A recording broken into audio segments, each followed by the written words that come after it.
Bad boys, bad boys. What you gonna do? What you gonna do when they come for you? Bad Bad boys, boys, bad bad boys. boys. What you gonna do? What you What gonna you gonna do? do when they come? Hey, dude. I don't believe in. You know what? I believe in good cops for the most part.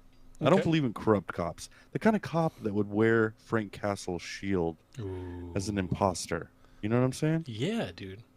What do you mean by you don't believe in? Like you don't, or you No, don't I'm like? saying I'm trying to segue into this week's topic. Okay. One of this week's topics, which is Daredevil Born Again episode 3. Dude, we're here. We talked about Episode it last 3. week.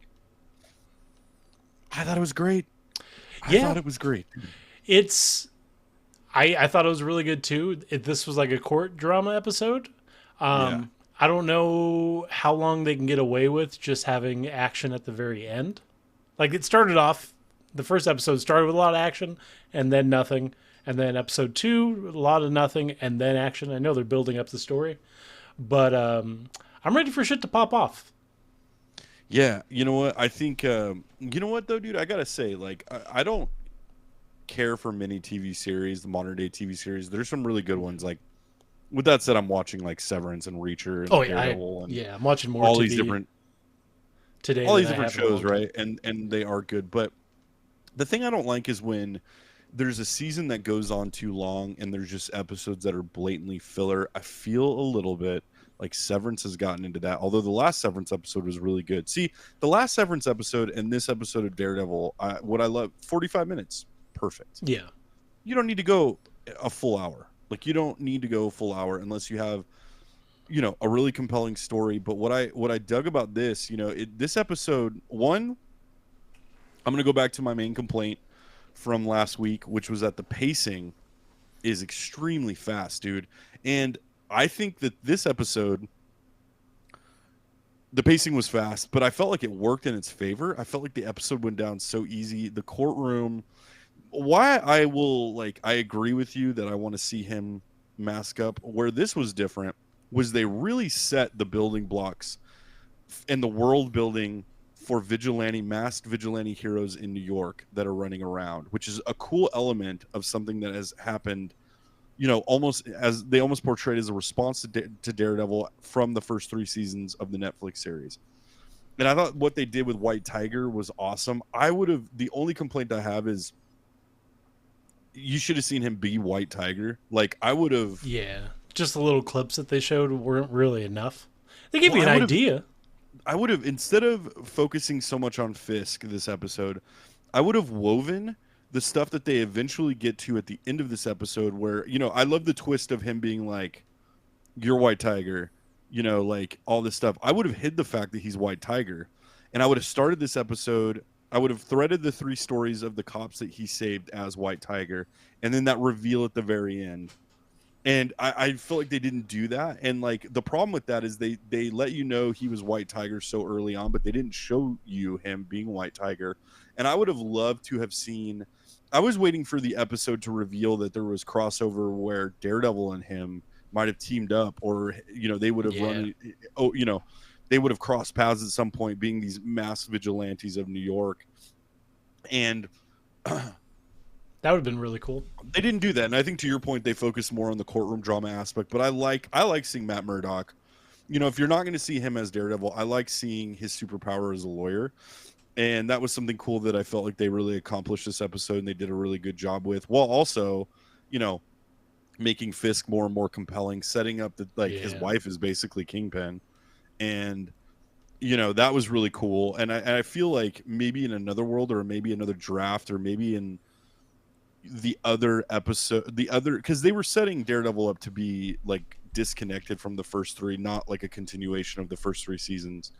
And I feel like this episode might have been like, we might have seen him being White Tiger, and that might have been more of an element of the show.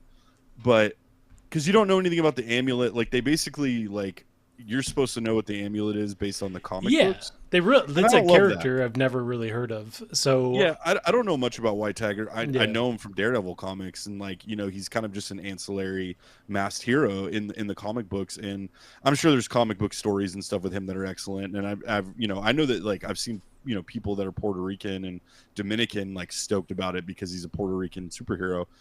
But I would like to see that. I would have liked to see but just the way this episode was done really well. I love the stuff about him talk about the frogs in Puerto Rico, yeah, and then the end credits is the sound of those frogs. Like I thought that was pretty cool.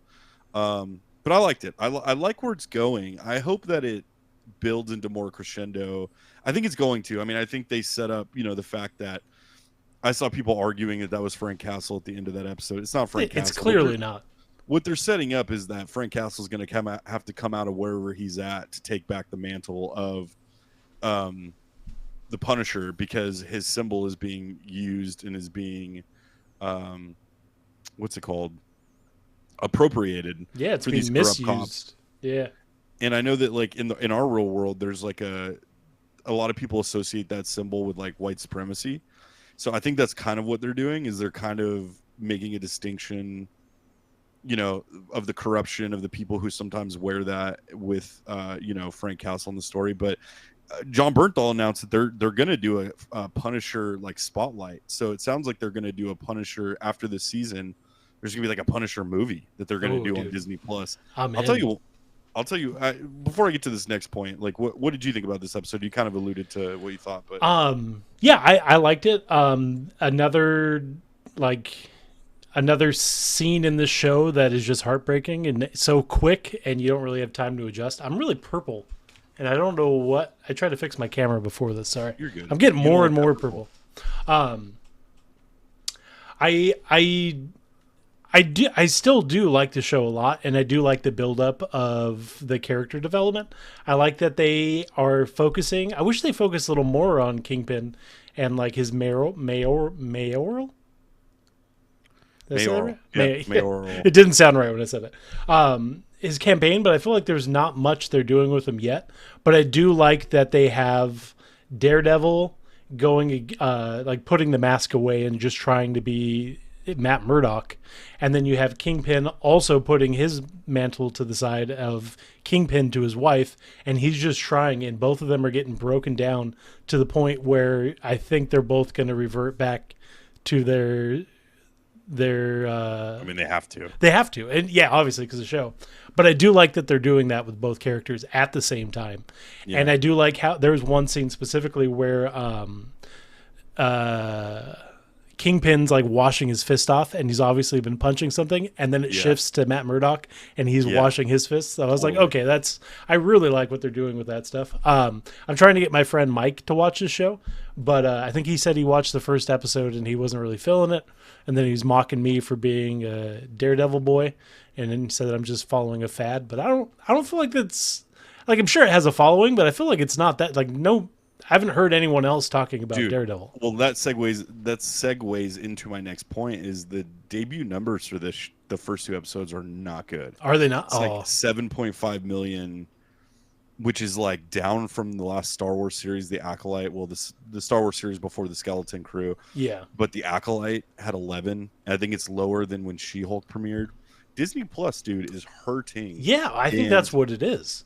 I think Disney Plus is going to be relegated. I think all these streaming well, maybe not all of them. I think Netflix is the established king of the streaming, corner wing of entertainment. But I think Disney Plus is just going to be used as like the home video arm of Disney, because all of these things that they're putting out, all these things they're spending money. I mean, granted, they're shooting season 2 right now of Daredevil, and they greenlit that before season 1 was even premiered. So that tells me that they're at least anticipating, and it could just be that, you don't see, and granted where I'm at, and when I was back in Orange County and I'd go to LA, you'd see signs for stuff all the time in marketing. Yeah. I haven't seen any marketing really other than interviews and stuff, but I haven't seen a lot of social media presence. So I don't know. I think it'll have legs, and I think more and more people will be invested. And I think it was a little unclear to people what the series was going to be. Is this a continuation of the Netflix series? Is this just like a new thing? And they've kind of watered down Daredevil and Kingpin a little bit by having them appear in other Disney Plus shows. Yeah. And so I don't think people trust Disney anymore, which is kind of nuts. People don't trust Disney. They don't trust Marvel anymore or Star Wars to put out good stuff. So I think a lot of people are kind of like in a wait and see holding period of like, well, let's see what people say about this. So I do think this will have legs, but yeah, I mean that you're just riding the crest of a fad is stupid because the fad was 8 years ago when the show was on Netflix. For sure. And then even then, like I fell off for season 3. But anyway, Daredevil's awesome. I'm really loving this. I love that they brought it back. I'm excited to see where it goes. Like I've said before, I'm stoked to see Frank Castle coming back in. Yeah. I think what they're going to eventually do probably in season 2 is bring back all of the Netflix, the Defenders. You think so? Jessica Jones. I do think so. And I've seen the director come out and basically say like, yeah, and there's a way you can redeem all that. You know, there's a way that you can acknowledge that existed. Even Defenders, which was not good, and Iron Fist, which is the thing about Iron Fist is like, 1, you casted that wrong. 2, you didn't put him in his costume. It's like, no, like you have to do that. And that's what Marvel Studios has been so great about from the beginning. You know, it's not like the first X-Men where they put them all in black and made them look like they're in the Matrix. Like they're comic accurate for the most part, like superheroes. And that's what people want to see. Yeah. So I'm going to keep watching, man. I'm going to keep, you know, I'm optimistic that it's going to keep, if it keeps going places each episode, that's all I'm going to ask for. And then eventually, like, dude, make Spider-Man go after Kingpin. Make Kingpin get so big in that world that you have to have, you know, and now you've already established that Matt Murdock knows who Peter Parker is. So yeah, we'll see, man. Nice. Digging it though.